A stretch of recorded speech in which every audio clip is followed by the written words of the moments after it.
अस्सलाम वालेकुम दोस्तों, हम आपको इस वीडियो में खुश आमदीद कहते हैं। आपका ये क्लिक ज़ाया नहीं जाएगा। जी हाँ नाज़रीन, अगर आप T20 वर्ल्ड कप के तमाम मैचेस अपने मोबाइल स्क्रीन पर बराह रास्त देखना चाहते हैं तो ये टेंशन लेने की ज़रूरत नहीं है।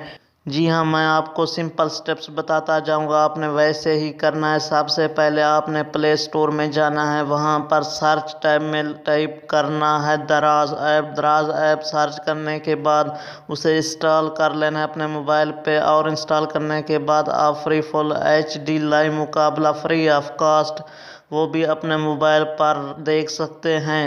दोस्तों, उससे पहले अगर अभी तक मेरा चैनल सब्सक्राइब नहीं किया तो प्लीज़ मेरे चैनल को सब्सक्राइब ज़रूर कर दें और साथ ही दिए गए बेल आइकन को भी इनेबल कर दें ताकि हमारी अपडेट्स आप तक पहुंचती रहे। दोस्तों, अगर अभी तक वीडियो लाइक नहीं की तो वीडियो को भी लाइक कर दें और कमेंट सेक्शन में प्यारा सा लाइक भी ज़रूर लिखना और आप किस टीम को पसंद करते हैं वो भी मेंशन कर दें। Thanks for watching.